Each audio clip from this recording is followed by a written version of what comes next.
All right, let's get right into it because what we're talking about today is a pretty radical idea, one that could completely change how you think about your professional identity. We're going to explore how the parts of your career you've been taught to hide might just be your greatest strengths. Here it is. This is the core premise. And yeah, it turns pretty much all conventional career advice on its head. The idea here is that the layoff, that failed project, those moments of doubt, they aren't liabilities at all. They're actually assets, just waiting for you to frame them in the right way. So to really get this, we have to start by admitting something. Every single one of us is managing two different stories. There's the story we tell the world, and then there's the story we've actually lived. And this brings us to this really key contrast. So on the one hand, you have what we call the polished resume. You know the one? It's perfect, it's linear, it's exactly what you think recruiters want to see. But on the other hand, there's the unburnable resume. And this is where the real gold is. The pivots, the challenges, the tough lessons learned. This is the real story of your resilience. So why do we even hide the real story? Well, it's because we're kind of playing a game against a broken system, right? The hiring process today isn't really looking for unique value, what we're going to call signal. It's become this automated filter that's just designed to eliminate anything that doesn't fit a perfect pre-approved pattern. Anything it sees as noise. And this right here brings us to the core conflict, this battle between signal and noise. This is the reason why so many brilliant, highly skilled people feel completely and totally invisible in the job market. A lot of the time, it comes down to something called the expert's curse.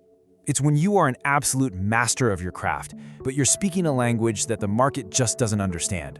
You get stuck describing your tasks, the features of your work, instead of the actual impact you created, the benefits.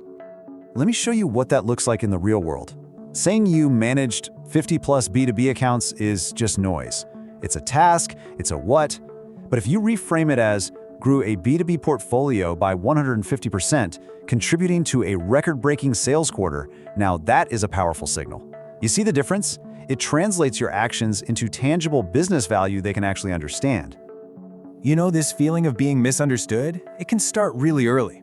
In this story, the nickname Halley's Comet was meant as a dig, a criticism about a lack of presence, but it ended up becoming the fuel to focus on what really matters, not just showing up, but delivering an undeniable impact, no matter the circumstances.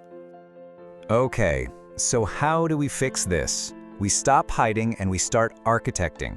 We can strategically rebuild our narrative, turning those things we thought were weaknesses and setbacks into the actual foundation of our entire story. I think the art of kintsugi is just a perfect metaphor for this whole thing. Instead of hiding the cracks at a broken piece of pottery, you fill them with gold. You highlight them, and the object becomes stronger, more beautiful, and way more valuable because it was broken. Your career setbacks, those are your golden seams.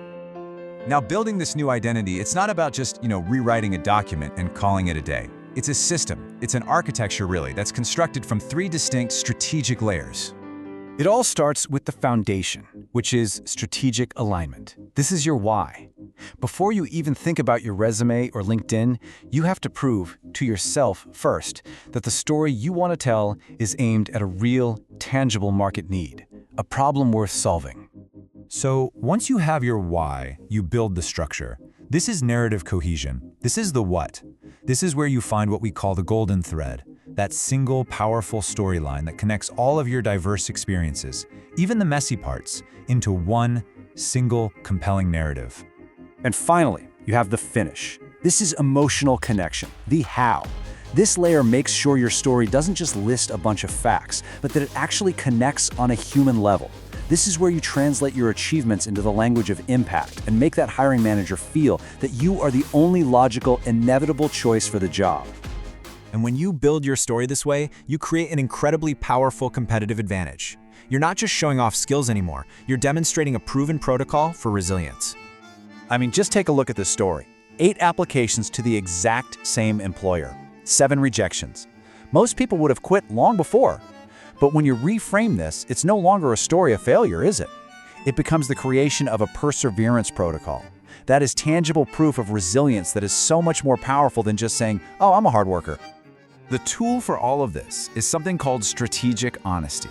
Now, this isn't about just brutal, unfiltered disclosure.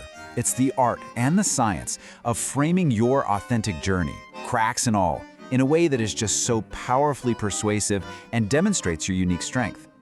And this brings us right back to the core idea. Showing up with your real story, your unburnable resume, that is not weakness. In a world that demands we all conform, being vulnerable is the ultimate measure of courage. It is the bedrock of any authentic connection. So ultimately, this whole thing leads to a fundamental shift in perspective. We have to stop asking ourselves, how can I hide this story? And we need to start asking, how can this story become my greatest strength? Because what if? What if the narrative you've been running from is the very thing the world needs to hear?